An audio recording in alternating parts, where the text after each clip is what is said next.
Hello, everyone. Welcome to another episode of the Rational Standard podcast. I am Martin van Staden, and as usual, I am joined by David Ansara and Zakhele Mthembu. Thank you, gentlemen, for being here again. It's quite a crazy week this week. I think a lot of us here on the podcast are fans of AI. I know there's a lot of naysayers, but every week I go to Grok or Gemini and I'm like, hey, just give me kind of a summary of what's been happening. And my goodness, I think the two biggest things this week that we'll be discussing that's very much in the media is I think firstly is what happened over the last 2 days in foreign relations, as we enjoy discussing here on Rational Standard. The chief of the South African National Defense Force, the most senior military officer in the country, Rudzani Maphwanya, went to Tehran in Iran, sat down with the chief of staff, I believe, of the Iranian armed forces, and effectively seemed to commit South Africa to military cooperation and shared kind of views on Israel specifically and on the Gaza situation.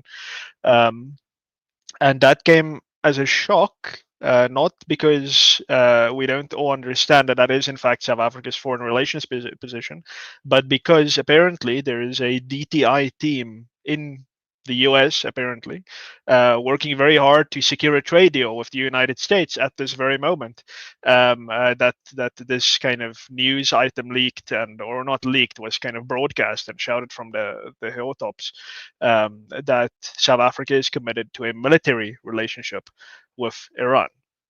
Now, the interesting thing about this, not the surprising thing, though the interesting thing, is that the presidency came out yesterday, and I think there is still now discussions about it at this moment, to say that no, the commander in chief of the South African military, one Cyril did not know that his most senior military officer was in Tehran.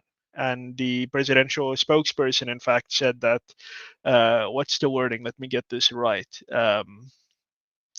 Uh, yes, it was ill advised, the trip by the general. He says, in fact, one can say that the visit was ill advised. He's not being definitive about it. He just says that one could say so. So, again, our president is shocked about what's happening inside his own government. Not surprising at all. So yeah, that's the first story, and the second thing that we'll get to after that, gentlemen, is the so-called national dialogue, which we took the lead of. I think it was Willie Spies writing in Nisvek, calling it a national monologue. That is starting this weekend. So we'll get to that a little bit later. I'll give another intro, but for now, guys, David, let's start with you. I, I was mentioning before the in our previous meeting that uh, doesn't it stand to reason that if you're a, let's say, a PR kind of fundi or a PR specialist in the office of the president, maybe you're a spokesperson or an advisor or whatever, um, isn't it isn't it kind of logical that part of your agenda is to not make your boss appear utterly incompetent? I mean, surely this is something that is kind of written on the whiteboard in the presidential communications office. Do not make the president of South Africa look out of touch. And yet we have this situation where, and maybe they're just honest, and maybe we should value them for their honesty. But we have this thing where this is not the first time this has happened, where the presidential office just says, "Oh, no, the president didn't know about it," and the next thing it's, "The president didn't know about it. Oh, the president is shocked." Uh, surely something is not clicking. There's ways to spin these things. I don't know what your Mm. thoughts. Well, I guess what's kind of troubling is the general just kind of going off on his own and acting without the authority of the elected government. maybe, yeah, it's, I think also in South Africa, we don't really have, at least in the democratic era, much of a problem with like the armed forces acting as a kind of a rogue uh, force within the country, or being overly politicized. But I think it's been very interesting, like with the Nhlanhla Mkhwanazi revelations. We're starting to see the state security apparatus, broadly speaking, kind of acting with its own sort of mandate and its own agency, which I think is maybe something, a little signal to be observing. Like in a lot of African countries, I mean, even like say our northerly neighbor Zimbabwe, the armed forces play a very outsized political role. And so I think, if we're thinking about that, ultimately the armed forces need to be subservient to the elected executive authority and the legislature, and must be abiding by the dictums of the government.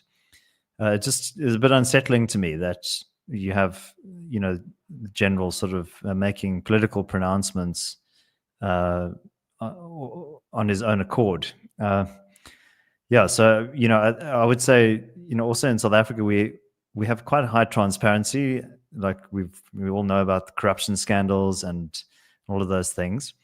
Everybody is outraged on social media and elsewhere about this, but where's the accountability? Will there be any actions following from this? So, unfortunately, South Africa is very high on transparency, but very low on accountability. I mean, what do you guys think? Do you think that there should be some kind of swift action against the general? I mean, I see the DA calling for him to be court-martialed. Do you think that that's an appropriate sanction? Zakes? Yeah, actually, like, I was just reading about it. I haven't been keeping up with it. I've been doing my own other things in another part of the world, at least mentally. So when this came out, I think I first read the story yesterday, like when I really got into it. Yeah, it was unsettling, as David said, right? Because you don't want, particularly the chief of staff, right? Like, or the head honcho outside of the president himself saying such things, right? But there's one thing that I have, come to accept about particularly South African politicians in the ANC, is that incompetence is pretty high up there in their list of defining characteristics, and it is baffling. It is an incompetence that leads to the loss of lives, as we see in the healthcare sector, and the loss of like economic activity in the broader economy. And there is malice there, but when I hear the president saying that or the president's spokesperson saying it was ill-advised, right? There is a universe out there that it is viable that Mr. Ramaphosa did not know about this, and that is even more unsettling. That is that is even way more concerning, right, than the fact that he did know and now he's throwing the general under the bus, which I think will be the ultimate. It has to be the only conclusion, right? Because there are other actions that also contradict the fact that Ramaphosa would want to have a military relationship with Iran. He has his executive members in the US, as you said, trying to conduct a trade deal, which they should, do their utmost best to do. But this definitely will derail them, because if there's anything you do not want whilst negotiating a trade deal with the US, where the sticking point was, this is, your general coming out and saying, hey, Iran, you and I are buddies, that is that is not ideal. But there's that too. So I think the only logical conclusion for Ramaphosa, for the president, is that he has to bare minimum maybe suspend the general, if not fully court martial like the DA is proposing. There has to be consequences, right? Like after, I think he said that he'll be meeting with that general, and we'll see what will come out of that. But there has to be consequences that will signal, at least to the US, who they're trying to conduct a trade deal with, that truly, outside of the statement that came out of the Ministry of Defense itself and the president, which pretty much isolated the general and said he was acting rogue without going out and saying he was acting rogue. So, those statements preempt a response, because we just live, like, the general just can't go on. Like, he did not just commit South Africa. Like, that is the concerning part. He committed South Africa to a military relationship with a state that is currently involved in conflict. That is, for me as a normal citizen, I don't want that. I don't want that. I want conflict for my army that my taxes pay for to only be restricted to territorial threats or any threat to life, liberty, and property to South Africa. And this has been my position at the very least. The whatever military, activity Iran is engaged in does not pose a territorial threat to South Africa. We really should not be playing these games. So the general must be brought to bear. There must be consequences. We'll have to see what those consequences look like, but there will be consequences. The statements seem to indicate that. So I'm Yeah, a fan of mental models, and one of the mental models is Hanlon's razor, which is don't attribute to malice what can be easily explained by incompetence. And I think usually in South Africa, the opposite of Hanlon's razor applies. Usually it is malice, but maybe in this case, it's just sheer rank incompetence. yeah. I mean, for me, kind of the more I guess there's two things about accountability here. Let's start with what realistically do we think is going to happen, or well, in the realm of plausibility, what should happen. I think the obvious thing is what Jake has said. The general has to go. I'm not sure that he has to be court-martialed. I think just kind of firing him is probably just a far simpler solution. I know the DA maybe wants to splash here, but court-martial is something you do to kind of if you break military law and so on, if you kind of commit a war crime or something like that. What has happened here is entirely political and entirely kind of I almost want to say banal. And I say that because the presidential spokesperson has said that you can only go on a trip at that level with at least the knowledge of the defense ministry. So somehow a South African uh, flag officer, either on a military transport or a civilian transport, left the country, and the defense ministry, to some degree, knew about that. Now, I don't think you can then court-martial the soldier in question when the civilian oversight authority in fact, does have knowledge. I don't think the flight plan and so on would have been approved without the knowledge from the defense ministry.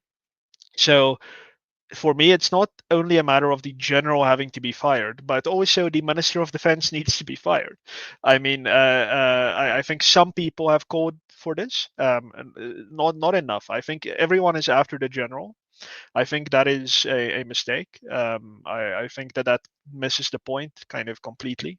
The Minister of Defense, Angie Motshekga, she at the very least also has to go. And I think, as Jake says, I think that would probably be enough to show the Americans that there is a degree of good faith coming from these South Africans. If Ramaphosa says, okay, sorry about this, I have fired my defense minister and I have fired the head of the South African military. I think that is a big move. So plausibly, that is what I think could happen and should happen. However, for me, the far bigger issue, and this kind of transcends the relationship of the U.S., is that Ramaphosa needs to resign.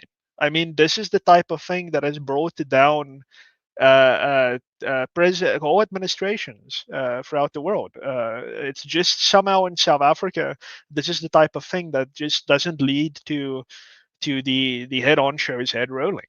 So I mean, if he didn't know, if the commander in chief of the military does not know what his top officer is doing, that is reason enough to resign. And the presidential spokesperson kind of went kind of all into this. He said that it is while the president is the appointing authority, the president doesn't actually know kind of what the day-to-day doings are of his top commanders. That is the defense ministry's responsibility. It's a complete shifting of the buck, which goes against how executive responsibility in our kind of call it quasi-presidential system is understood, the buck stops with the president. It stops nowhere else. It only stops at the level of the head of government. So for the office of the presidency to say that no, the president actually his hands are clean, he didn't know, blame the defense ministry. You cannot do that. You cannot do that. If the president did not know, he needs to resign. Simple. If he did know, he needs to resign. Just given the sheer miscalculation that this was, to and not for the first time, to effectively lie to the United States, to say that no, we're committed to this relationship, but then do the other thing. No, we condemn the singing of this song, but then say it's fine. So there are many examples of this, and this would be the latest for South Africa to go to America and say we are a neutral, non-aligned country. We don't take sides, and then go to Iran and say we agree with your take on the conflicts in the Middle East, and we are committed to a military relationship. So if he didn't know, he needs to resign. If he did know, he needs to resign. Either way, Ramaphosa is not fit to be South Africa's president. This is not a new revelation, I don't think, but the degree to which seemingly everyone else is avoiding saying this will never cease to amaze me. When the DA called for the general's court martial, they should have said the president must, as a matter of, at the very least, of just decency, just out of respect for his citizens, the president must resign. But they wouldn't do that. They know that they need Ramaphosa in the GNU. And I've seen some civic groups as well saying that heads must roll, the general must go, the minister must go, but they're just not pinning it on Ramaphosa. There is so, I don't know if it's a matter of we expect so little of the man that actually everything he could possibly do wrong is something we've already accounted for, and that doesn't kind of give rise to any need of further accountability. This guy has, specifically this year, forget about lockdown, which was a complete travesty that he wrote on this country. Forget about that. This year alone, Ramaphosa has done incalculable damage to South Africa. And that, I think I could say, it started with him signing the Expropriation Act, probably the most concerning piece of legislation, and most, in my career at least, the most obviously unconstitutional piece of legislation, and him kind of abandoning his presidential duty to refer the legislation to the Constitutional Court if he has reservations. So yeah, it's kind of, it's indicative to me of a broader problem in our civil and political discourse, is this utter refusal to call for Ramaphosa to resign. It's just weird to me. I'm not sure I can quite understand it. I think we around this podcast could say yes, but people are afraid that then Paul Mashatile will replace him, and so on. I don't think people think that far. I think we think that far, and then we kind of project our understanding of politics onto other people. I don't think so. I don't think these civic groups who have said, well, the minister and the general must be fired, I don't think they said, oh, we can't have Ramaphosa resign because then Mashatile might become president. I don't think that factored in. So I think there's a different explanation, and I'm not quite sure what it is, but I think there is a different explanation for why we just, as a society, refuse to even entertain the notion that Cyril Ramaphosa can be held accountable for anything. It's quite disheartening. David, anything else from you on this situation? Yeah, I mean, I see that DIRCO, the Department of International Relations and Cooperation, issued a statement where they distanced themselves from the comments made by General Maphwanya. And they said, any statements made by an individual or a department other than those responsible for foreign policy should not be misinterpreted as the official position of the South African government. The remarks attributed to General Maphwanya therefore do not represent the government's official foreign policy stance. So at least they did issue that clarification.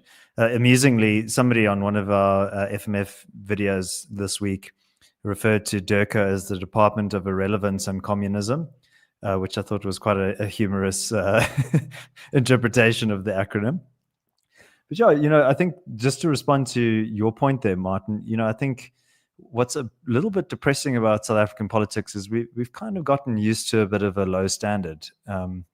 And, I think, if you consider, like, for all the sins of the apartheid system and the National Party, I think we're not born yet, but there was the scandal, the Infogate scandal in the 70s, which basically toppled BJ Forster's government.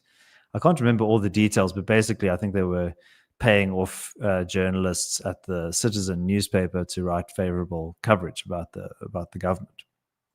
And today that would be kind of mild beer if somebody exposed that level of kind of bribery and corruption. But the Forster, saw this as a kind of a deep humiliation and basically fell on his sword. So yeah, I think we should hold our politicians to high standards. But I think there's a kind of an impunity and a kind of culture of indifference that's kind of settled in to our body politic. And I think we should try and reverse that, because, even, I must admit, when you, Martin, were saying, oh, Ramaphosa should resign, I was like, oh, really? Do you think this should be the thing that he must resign over? But then I thought about it a little bit more, and I thought, well, actually, yeah, this is a pretty serious breach of, kind of public trust and the political protocol. So yeah, I think we must be a bit more ambitious. I think the other question is, like, if there were to be a further escalation of the conflict between Iran and America, would South Africa's military intervention make any difference? Not sure that it would. It's kind of like if the Seychelles had to say to us, or the Maldives, we're going to come to your defense, South Africa. We'd be like, well, thank you. But it's not exactly going to move the needle very much now, is it? So yeah, so maybe it's all kind of tilting at windmills, but it kind of reminds me, I can never find the source, so maybe it's just the conjurings of my own failing memory. But there was a time when some South African official basically visited Caracas in Venezuela and committed South Africa to militarily defending the Maduro regime against the imperialist forces of the United States. That was another one of those counterfactuals, because, if the United States did decide to one day invade Venezuela, I don't think by the time the South Africans got there, I don't think there'd be very much going on in the war. But yeah, it's interesting.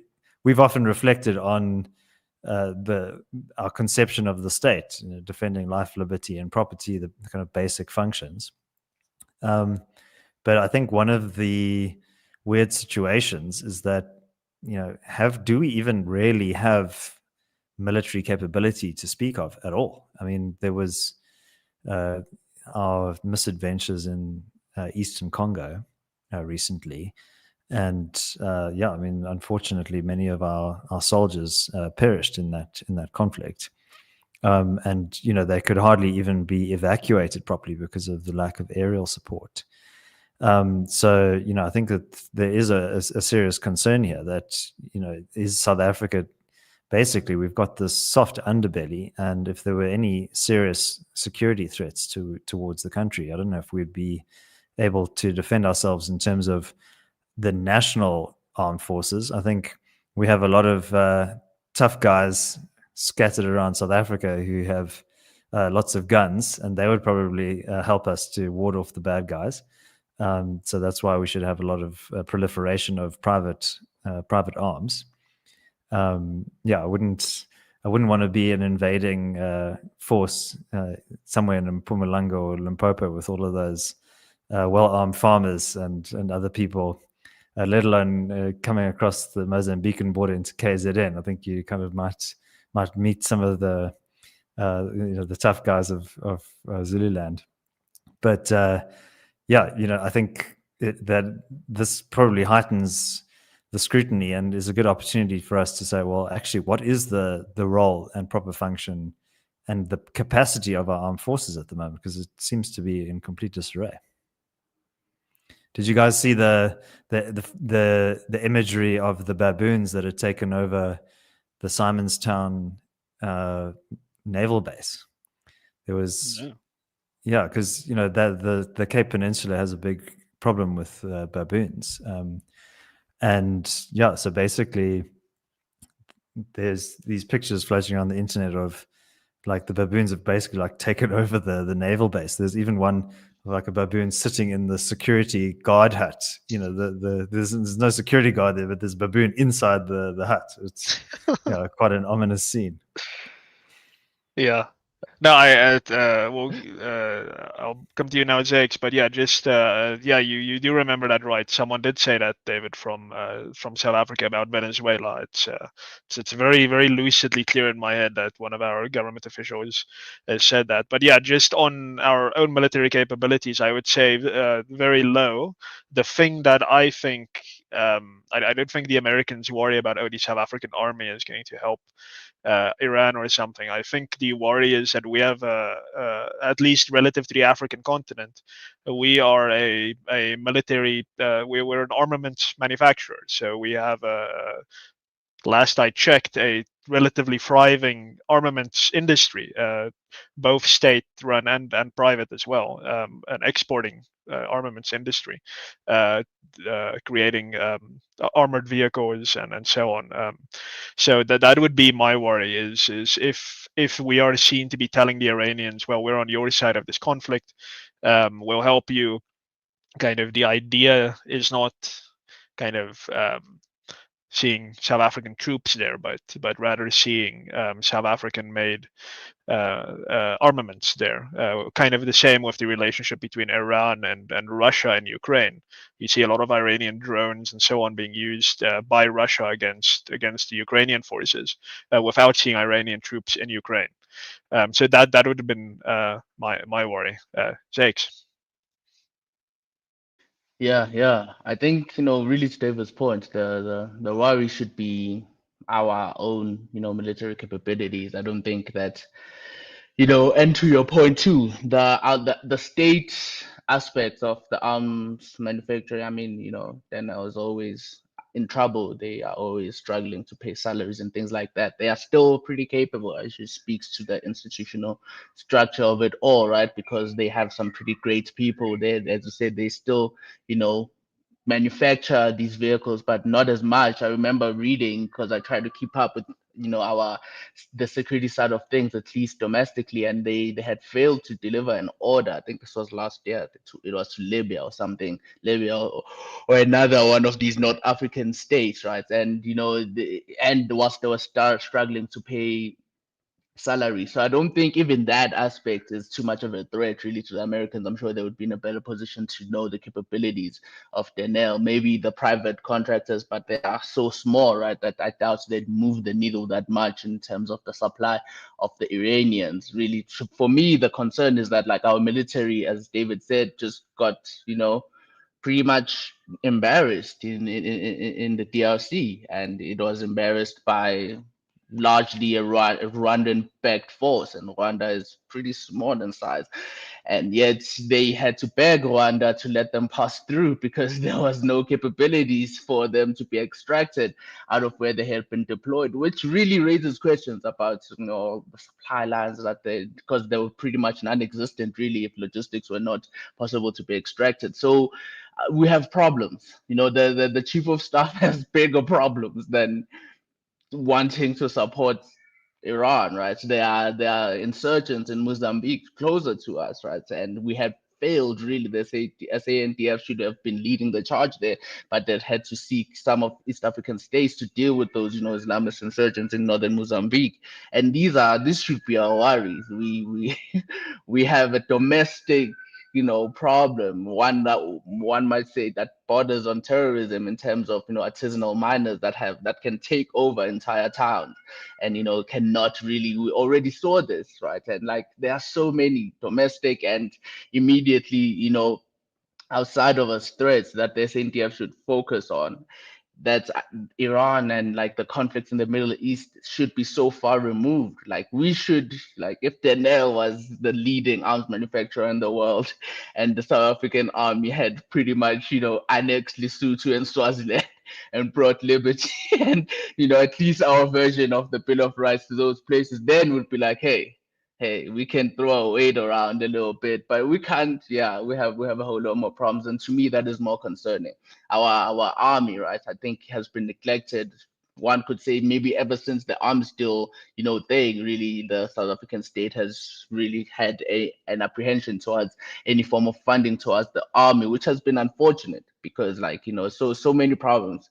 Can, like, all the money we spend on welfare, if we cut it and we send it to our army and enlist people to do a service there in some sort, that can change so much in terms of the culture in South Africa, may solve some of our unemployment problem, but most importantly will increase the capacity of our armed forces, because we as just David said, I doubt, like, if there were to be a serious threat from a country that has they are, what, together, then would be in trouble. I think would be in trouble, at least in terms of, our national armed forces, and that should not be the case, at least given the amount of resources that we have at our disposal in the state. So that should be our focus, and hopefully that, precipitates a conversation about that, of course, after the consequences for the general, if they do come, are administered. But to me, I'm more interested in, like, let us increase funding. And I would never say this to any government department, maybe except the armed forces. I'm like, God, but they do need, if there's any government department that needs to increase funding, it's the armed forces. So we need that. We need just a general improvement of how we handle things on that side of, like, the executive. Maybe they could redivert some funding from the Department of Sports, Arts and Culture that we're very fond of Yes. here with the Yeah, 13 yeah. billion rand Yeah, budget. I doubt Gaten McKenzie would be extremely happy about that. But I think one of the points is, if you think about soft power, I mean, people often talk about South Africa punching above its weight in terms of the international diplomatic arena.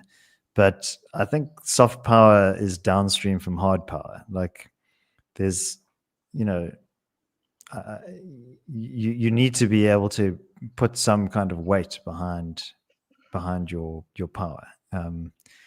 And yeah, I think that's a way that you can influence people.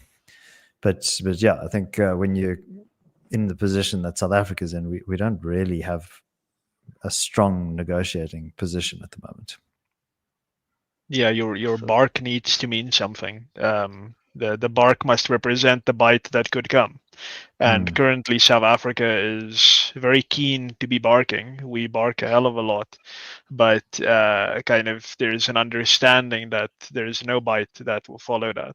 And yeah, I think the point that Zakes now made about kind of and you also, David, earlier about kind of South Africa's own military capability, I think that kind of links up with our next topic, because the SANDF has been chronically underfunded for decades, and kind of I've never seen anyone dispute that. So I follow a few military kind of analysts, and they all agree every time there's a budget, the first thing that gets cut is defense spending.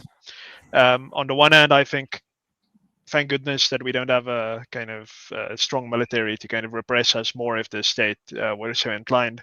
I was very happy during lockdown that after the army was deployed, kind of these people were nowhere to be seen. I saw a few troops kind of drinking coffee at a cafe one time during lockdown, but like there was no kind of cordon around public areas. So on the one hand, it makes me very happy. On the other hand, kind of I've been doing a little bit of research on kind of maritime piracy recently, and this is something that has grind my gears for so long. And I think I've mentioned it in the podcast before.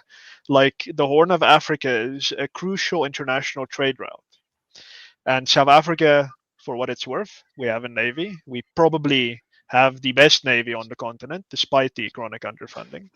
And yet it's the Chinese and the Americans and the Europeans and the South Americans, they have to police the Horn of Africa. It's like, what are we doing? Like, are we being serious as a continent? So there's a lot of trouble in Africa. And in that respect, I think South Africa does have a leadership role that it should be playing on the continent, peacekeeping efforts, kind of fighting piracy, keeping at least keeping the terrorists well away from our own borders. Hopefully, getting terrorism off the continent entirely, but at the very least, keep them well away from our borders. So you need that, but no. Instead, what our political masters and kings and queens want to spend money on is this wonderful thing, um, the national monologue. Now, initial reports were that it was going to cost 700 million rand. To me, you round that up to a billion rand in South Africa. I don't think if you start at 700 million, it's going to stay 700 million. But Daily Investor says it's probably going to cost only around 450 million. So I think round that up at least to half a billion rand that we'll be spending on events. That's a Um, discount. It's a yeah, bargain. it is a discount. It is a discount, but the most insulting part of it for me is that let me share the presidency's what they are calling a clarification on the cost of the national dialogue, and I want viewers to kind of let us know if they notice something about it. Let me just get that on the screen. So here it is. This was this past Sunday, last week, presidency statement on national dialogue costs. This has been reported in the press as the presidency clarifies the cost of the national dialogue. So it's a very short statement, but just scan over it and tell me what do you not see in this clarification. I've done my control Fs. I've kind of read it a few times, and I'm like, there's something missing here in this clarity statement about what the national dialogue would cost. Mm. And yeah, if you haven't noticed yet, it is that they haven't clarified what the cost in fact is. They're just saying that don't worry, it's funded is what they're saying. It will be drawn from existing budgets, so don't be fear mongering. It's funded, don't worry. So they've clarified absolutely bugger all because they know, I think they know that whatever the cost is going to be, it's going to be much higher ultimately. um, and secondly, that this is a feeding trough. So I see they at one point in this article they say that don't worry, the venues have been provided at no cost, and I'm like, South Africa, all around the country, there's I don't think one municipality where this is not applicable, has something called community halls, right? And these are all owned by some organ of state. But no, we can't use these free venues. Of course not. Why would we do that? No, we have to go to the private sector, convention centers, and now we should beg them to give the government this venue for free. And if they don't, then we'll pay. Of course, we'll pay. Um, uh, so yeah, I mean, obviously, nothing costs 700 million rand. You cannot pay 700 million rand for an event or a series of events. That is ridiculous. I want to see Uh, those canapes because they must be amazing. They're, no, but they're gonna you be see, great. you're accepting the premise. Why do they have to feed the delegates? I mean, this is a government event. No. You send out an invite, and the invite is free. You send the invite out on a kind of an ugly Word document, and you say we're gonna gather together here at this community hall. We're gonna give everyone an opportunity to speak, and then you go home and you can get your food at home. Like you can do that. Like that is something that can be done. But no, this president sees this as a legacy project for himself. He has gone all in to this. This is his last hurrah, it seems, and he wants it to be a big splash. And yeah, banish the thought of kind of spending this money on the military or on the police or on welfare or on infrastructure. No. We're spending what is going to be at least half a billion rand on an event, on a series of little events that we, at least on this podcast, know will mean bugger all, nothing. This government has made its view on public participation very clear over many years. It does the consultations, it speaks to you, it kind of says, very interesting, sir, blah, blah, blah. They do not take anything into account that is being put to them. And I think for those of you who don't know, the what is called the legacy foundations, almost all of them have pulled out of the national dialogue. Steve Biko, Oliver Tambo, Mbeki, de Klerk, all these foundations have said, listen, this was meant to be a civic event driven by society, and now the president kind of has taken it over.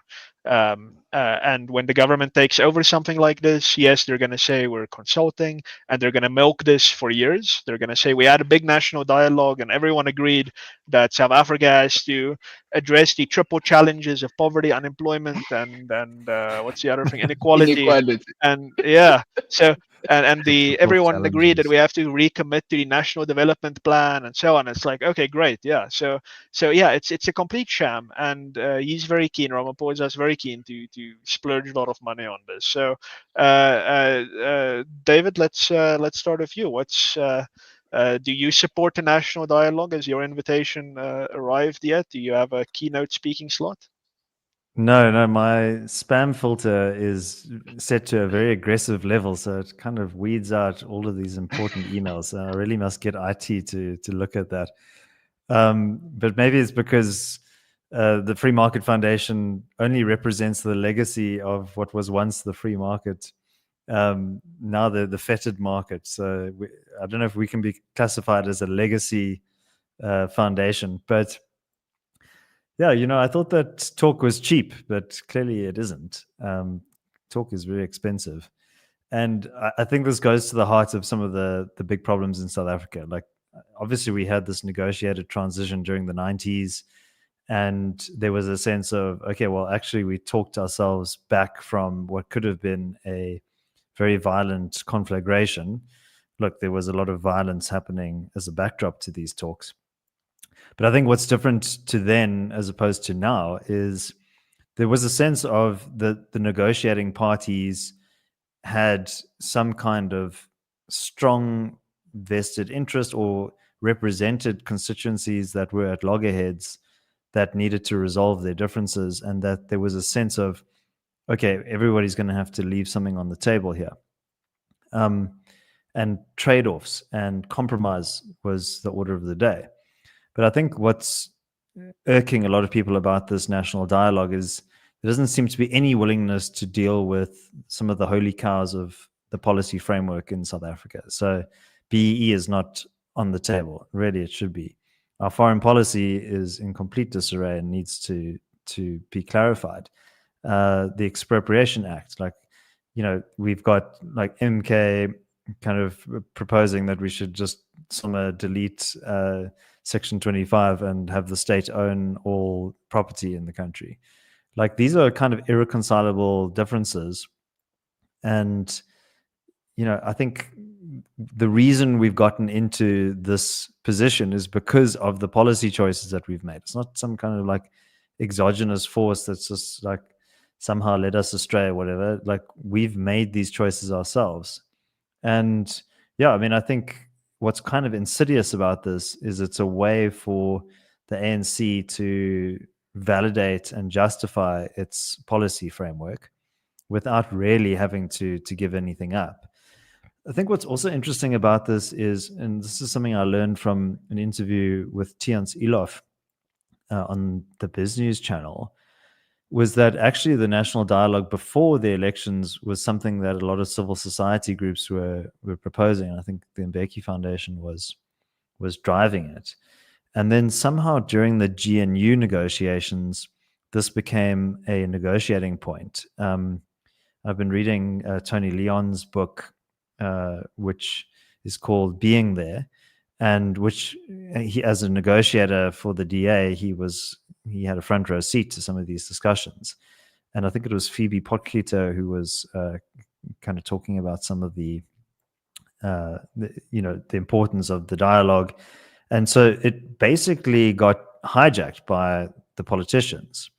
And now that a lot of the, yeah, I mean, it's basically what Elof was saying, is that a lot of the civil society groups who were kind of leading some of it were effectively sidelined, and now this is a project of the presidency, and the presidency is kind of issuing instructions via NEDLAC and curating who the people are going to be. And so, yeah, it's just not a good faith exercise. And so, look, I think things cost money, and when you're organizing government activities, costs do get out of hand. But in some ways, that's actually not really the big issue to my mind. Like, obviously, it's completely frivolous kind of use of public money.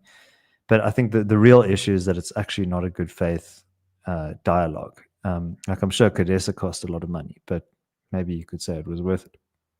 But yeah, ultimately, it's just one-way traffic. And I think if you look at all of the people who are involved in it, they're either no longer actively involved in public life, or they are in some way part of the ecosystem of the ANC. I mean, even somebody like Rolf Meyer, I mean, he's basically a close associate of Ramaphosa, and there's not really any significant representation from Afrikaans communities, for example.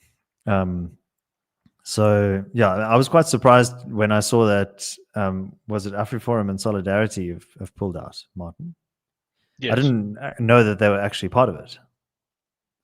Yeah, I think they probably received invitations, but yeah, I don't think. Yeah, it's actually still unclear how it works. Like at CODESA, it was clear that okay, these are the parties of power. You have the government, you have the ANC, you have the parliamentary opposition group. So each constituency was kind of clearly defined. With and probably on purpose, the national dialogues constituency system is completely opaque. Like, and I think that benefits the government. It's not like there's an idea that okay, the classical liberals will get 5%, and the kind of the Zulu monarchists would get 5%, and the Afrikaner nationalists will get 5%, and the DA will get 11%. Like, you need all of that. You need that for something like this to work, so that everyone kind of knows where they stand. This is how every constitutional convention, to my knowledge, ever has worked. Like, you have well-defined constituencies getting together and having a discussion, a binding discussion, like the decisions taken are binding. Everyone understands that.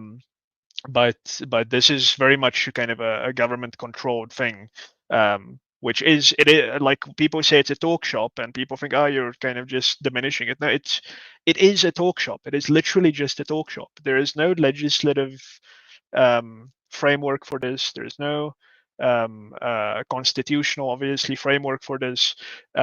It can lead to nothing. This is government having a meta public participation process, effectively, which it can disregard as it wills, or so on. And that wasn't the idea.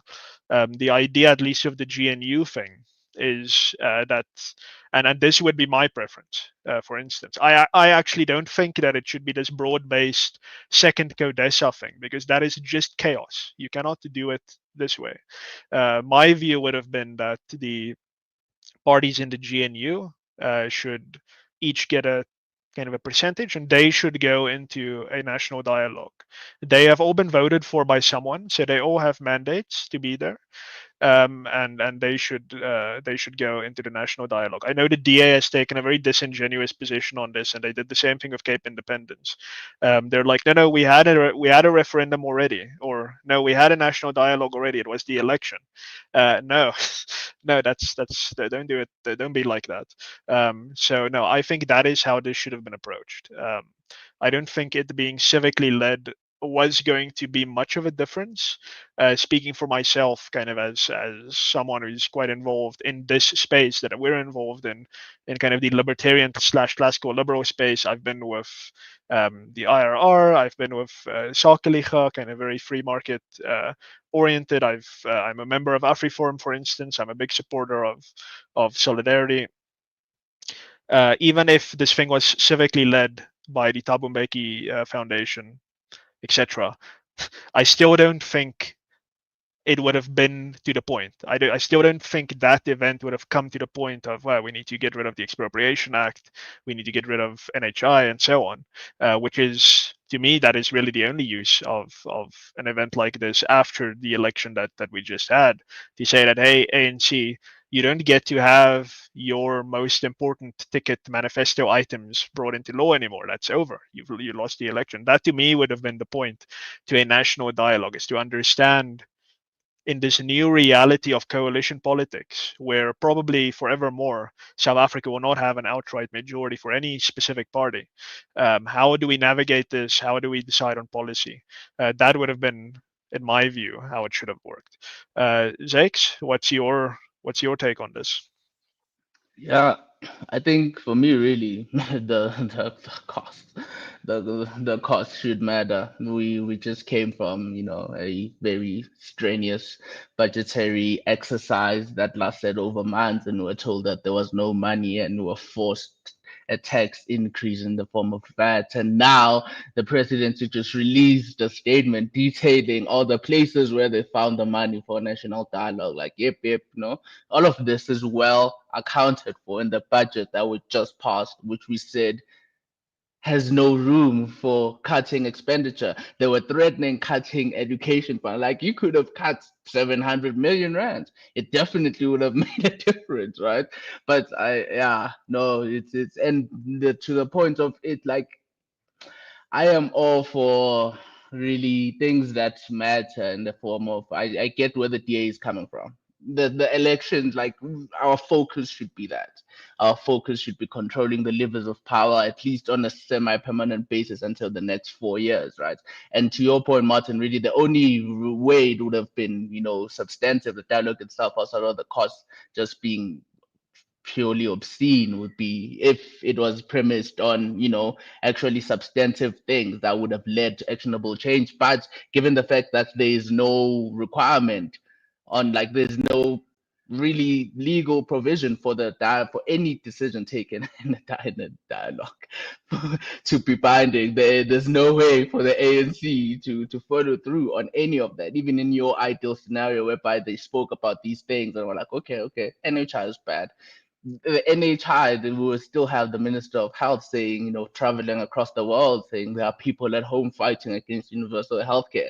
I'm like, this guy, right? But they would definitely still be doing that. So the idea itself to me does not make sense. Like, there's no need. Like, there's the media. Ramaphosa does this thing where he does not take questions from the media, like, hardly ever. This guy just lives in a very, very, like, nice world. That is where dialogue happen all the time. The fact that it has to be facilitated by the state is just obscene to me. Like, the Codesa aspect was like a very specific context that also signaled us coming into a, different constitutional dispensation, whereby we're like, hey, we'll have mechanisms to deal with these so that we no longer have to have these things. And I'm like, why not use those mechanisms, really? So yeah, no, I don't like the very idea, right? And then there's the insidious part of it, as you said, man, this is a feeding trap. That's what it is. That's like, guys, people, any journalist who may be watching the pod, right? Let us look into all the vendors who'll be getting contracts, who this 700 million will be going into. There's the local government elections coming up. Chances are very high that this money will find itself funding the ANC's local government election campaign. That's what they want. Every time there's a state event, I'm very cynical when it comes to anything done by the state, even things that are considered important, like my roads or whatever. Like, there's always an opportunity for corruption, and in our context, it is gonna be corrupt. And then in this one, which is ill-defined, I mean, man, like, all of these, ANC members who have catering companies and, security companies will be getting some very, very nice contracts that will magically also see us, the ANC, getting money from not being able to pay their salaries to now traveling across the entire country campaigning for local government elections. So yeah, for the substantive aspects of it, I don't think even in the most ideal of scenarios, right, it would have yielded anything that elections, cannot yield and or really litigation, which can still be an aspect of that. Like you just fight the bad laws in court and see what the outcome is, because this talk shop business to me is like comparable to commissions of inquiries, and even those, right, they are trying to make them seem like important things that are binding on people, but they aren't. They are also just, sophisticated talk shops that the president can. So this is worse than even a commission of inquiry. I don't get the whole point of it. I really don't get the whole point of it. Yeah, so look, I'm sure there will be some cadres feeding at the trough, and there will be, 2 million rand spent on some miserable little sausage rolls or something that could feed 30 people, and it'll be like kind of 60,000 rand a sausage roll. But there's also, maybe actual corruption of channeling funds to fund campaigns and stuff. But if you think about it, also, it's a much grander level of corruption, because the ANC, let us remind our viewers, got 40% of the vote in the last national election. But now they can position themselves as the convener of this national process, that they are almost the custodians of the national will. They are the vanguard of the people. They set the terms. They represent the nation. And of course, you must vote for the party that represents the nation. So, yeah, I think it's very important to reject that, actually, and to say, like, actually, the direction and the politics of this country are up for grabs. Like, you don't have some divine rights to rule South Africa. Like, this is a contestation for power, and it's not like, people can be patriotic and they can love the country and whatever, but you don't have to buy into the ANC's conception of what the nation is. Like, you can have a competing vision for what the nation is. I mean, what we do here at the Free Market Foundation, we're not just critical because we're grumpy curmudgeons who like to dissent. Like, we have an alternative vision for how people should live their lives in South Africa, and that vision is one that's led by freedom, individual autonomy, people deciding for themselves what the good life should be, freely engaging in commerce with one another, having their property rights respected. That's a very different vision to what the ANC has. And, so the worry there is, when you participate in a dialogue like this, which the terms of reference are basically set by the incumbent government, then you risk validating their program of action. And that's why the beauty queens and the sports captains are invited, because that gives you the trappings, the insignia of national endorsement. But actually, it's very much a cynical political ploy. And I think South Africans are right for calling it out. Yeah, and I think so both of you highlighted something important that actually didn't occur to me. The national dialogue runs until, I think it's March of next year, March of 2026, and that will be more or less around the time that the local government elections occur. So I actually didn't think about it in terms of the local government elections, but now it does seem to me to actually be kind of an ANC-driven electioneering ploy, and this kind of goes back to what I've always kind of said, is that the ANC are masterful at politics, but obviously we all know very, very bad at governance. They can't do basic governance, but at politics they are excellent. They're very, very good, and I think this is a master stroke again, because whether it's boycotted or not by these organizations, the closure of that ceremony is going to be a huge PR kind of event in the media, on radio, press, on kind of the newspapers, television, and it's going to be a big boost, I think, specifically for Cyril Ramaphosa, who at the time will be at the forefront of campaigning for the ANC in the local government election. So I think that's just something to bear in mind, and it speaks to, again, I think, the well, it's not insidious. It's normal to a degree, but the excess of it is self-imposed. This thing about where the ANC, as you've said, David, has positioned itself as the national voice. It is the embodiment of the people.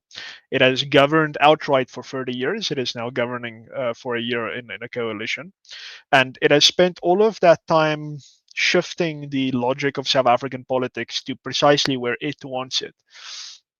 And that gives it this free hand to define what kind of national dialogue and even national discourse should look like.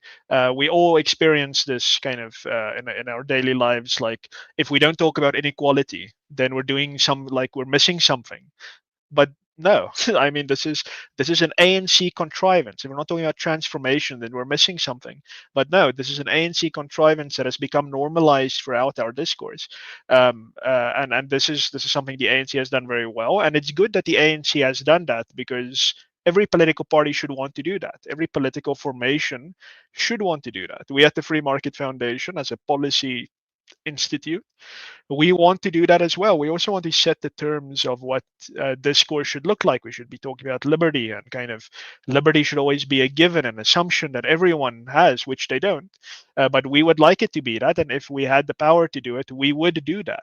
So my worry then is, why still is there this level of deference from, let's stick with the political parties, from the political parties to the ANC?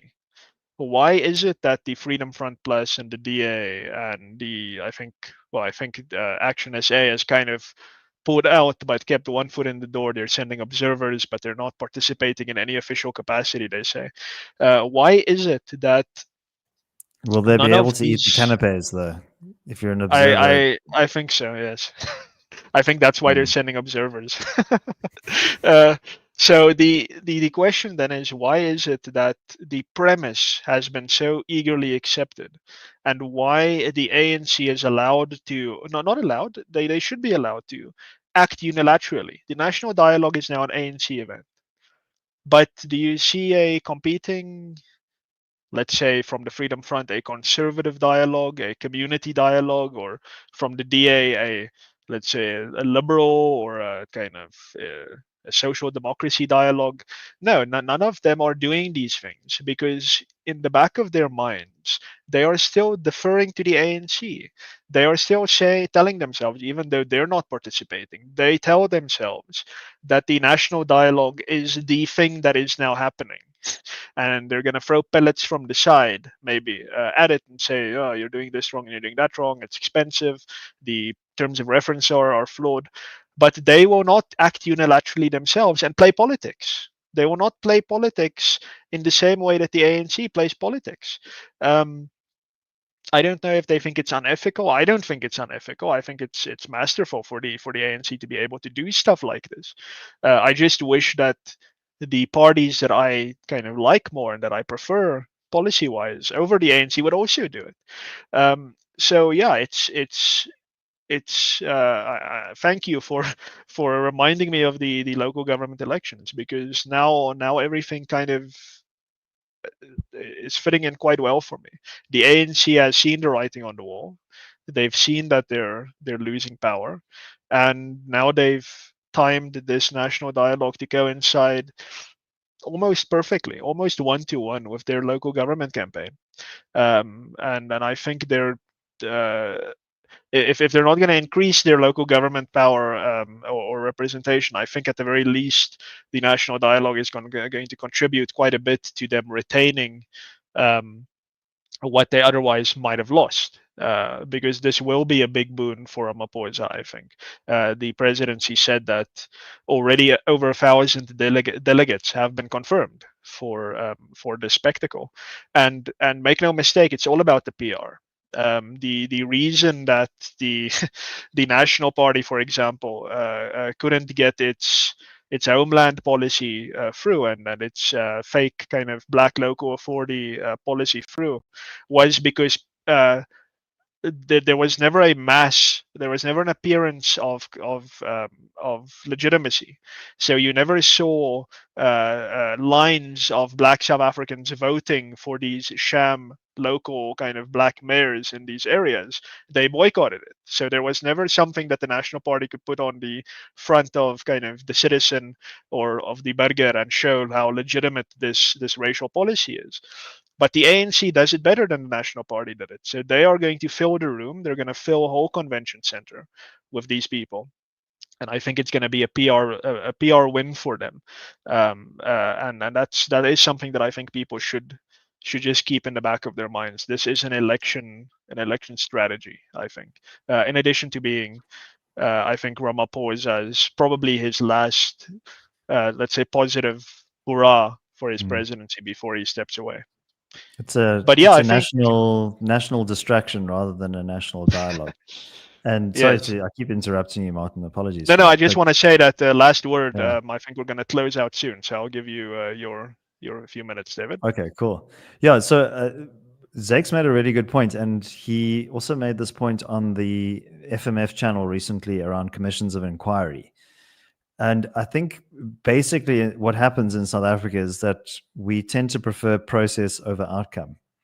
And I remember when I was in a previous role visiting a listed corporate, and I was due to meet the CEO. And kind of as I came in, he was standing in front of the television watching the live stream of the Zondo Commission of Inquiry, and he was, he said, "Just a moment, I'm just watching this, and it's just really riveting."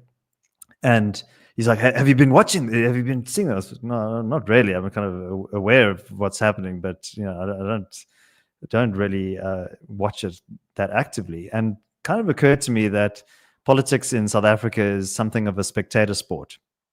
And there's a lot of, I mean, I'd be curious to know how much money was spent on the Zondo Commission. I'm willing to bet my bottom dollar that was more than 700 million rand. And what has been the consequence of that? A kind of big, hefty doorstopper of a report, but not very much in terms of prosecutions, as far as I'm aware. Maybe people in the comments can alert me to any politicians in orange overalls as a consequence of the Zondo Commission. And yeah, it's a whole catalog of corruption and malfeasance and just abuse of state power. But yeah, what has come of that? And actually, in a sinister interpretation, like these are deliberately diversionary tactics to create the illusion that something is being done. Like we have a poly crisis in South Africa, no shortage of problems. And so the dialogue is a way of sort of pretending that you're doing something about this. But it's actually a diversion from like the real hard decisions. Like, really what should be happening is parliamentarians should be fighting their corner and saying, no, remove that clause from the Expropriation Act because we're not happy about it. And if you don't, we're going to make life difficult for you. So in South Africa, we need much more conflict, actually, rather than consensus and dialogue. Like, we need people to start fighting for their interests. And the ANC is very clear about what its interests are and is very happy to fight for it and to drive through a lot of this hostile legislation. So I think people need to start fighting back. Absolutely. Zakes, any last words from you? Yeah. I think, pretty much to echo both y'all's points and my earlier original point, man. Like the ANC is pretty great at politics, as Martin said. That much we'll give it to them. It sucks that they suck at governance so much. And to David's point, it is true. So South African politics is a spectator sport, not only to South Africans, right? Even to other people. And I talk to other people on the continent because our parliament is broadcast, right? 24/7, things like that. They are always in amazement at how, entertaining and chaotic it is. Like one person stands up and says the president is speaking nonsense, and another stands up to contrast that. So we are we really like the process of things, and it is pretty disheartening, right? Given the fact that I think Martin mentioned this, was it last week or something, that like our constitutional culture is one that premises substance over form, right? Like there are decisions that say, hey, the substance of something ought to be important over its form. At least we in certain instances, that's what they emphasize until they see, a mineral resources legislation. They're like, no, no, no, the form of it is great. The substance does not matter. But still though, it is disheartening because we are into the idea of something being done, even though nothing substantively is done. And I think I'm interested in looking at the consequences that stem from every commission of inquiry that we've had, right? And there aren't a lot of successes that you can speak of, yet it is something that is ingrained in our culture. It is something that will continue to be done, unfortunately. And to me, the most counterfactual, disheartening part of that is that when that happens, right, the actual institutions that should be strengthened through, them being used for the solving of these issues that we do have are not strengthened. Like our court, our judicial system, and other aspects of the state I want funding to increase for will never have the capacity to prosecute the highest echelons of power because the opportunity for that to happen is just not even there. Every time a high enough politician is implicated in something, the commission of inquiry is the go-to solution instead of an actual criminal investigation. So it is quite disheartening. And the national dialogue really is a continuation of this culture that we have of, we love talk shops, and unfortunately the ANC can see and has capitalized on that. So yeah, the cost, man, the costs really bother me because these guys increase taxes for us and they are out here funding this useless thing. So yeah, that sucks. Those are my thoughts. It sucks. Mm. Statism sucks. Yeah, and I think the message here is don't allow yourself to be distracted. And I think this kind of transcends what a lot of what we do. We're not really media in any kind of sense of the word. We're not journalists. We're not investigating and uncovering things for South Africans to know. There are people who are qualified to do that. But what I do think a think tank like the Free Market Foundation and others are well positioned to do is to bring some level of intellectual order to chaos.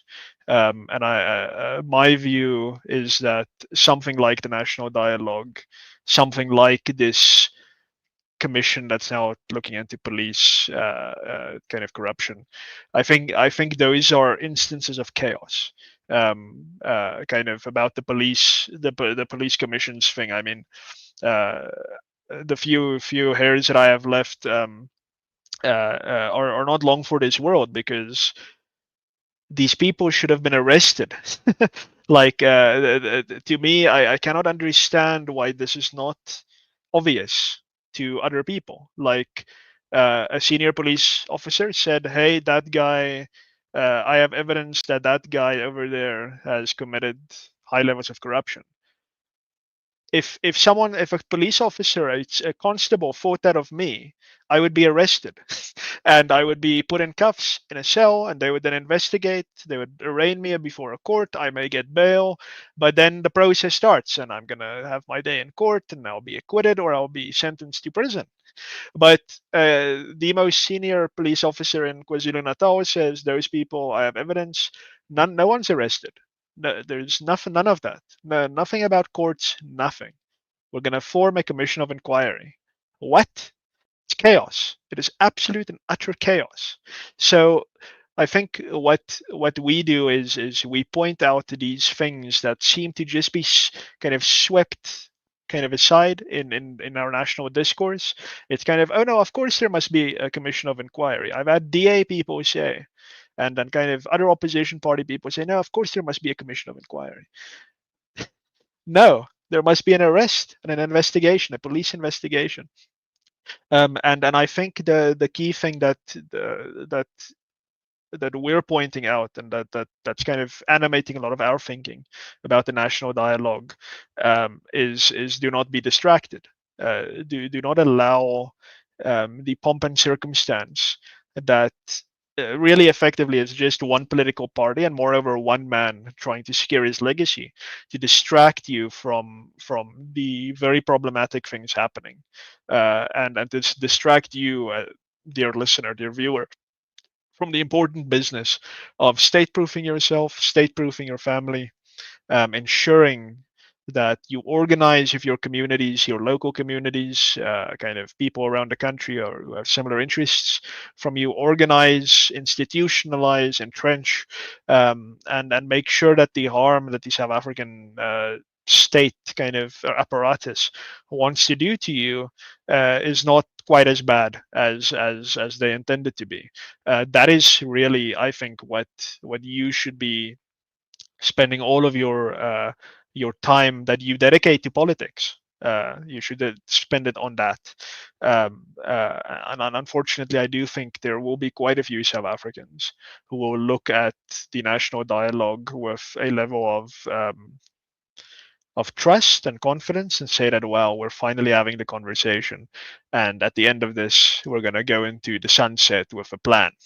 Um, no, that's not going to happen. We've had many plans, national development plan, gear, what was GISA, and so forth. All these things were effectively the same types of outcomes that I think the national dialogue is building to. There's going to be another plan, and it's going to be just as meaningless as every previous plan, if not harmful. So don't put your trust in that. There are real ways to solve South Africa's problems. There are simple policy changes, and you can find these answers at the Free Market Foundation's Liberty First website, libertyfirst.co.za. It kind of just sets out in bullet point form how you solve many of our most pressing issues, and it's constantly being updated with a lot of our new work that we're doing, um, uh, specifically in August up to the end of the year. So there are easy solutions, but without political control, the only thing that I think you should be doing as a viewer is be entertained by the spectacle, sure, but see it as an outlet for entertainment rather than really solving South Africa's problems. So yeah, don't be distracted, and I think that would be my last word on that. Um, Thank you for joining us. It's been another busy week.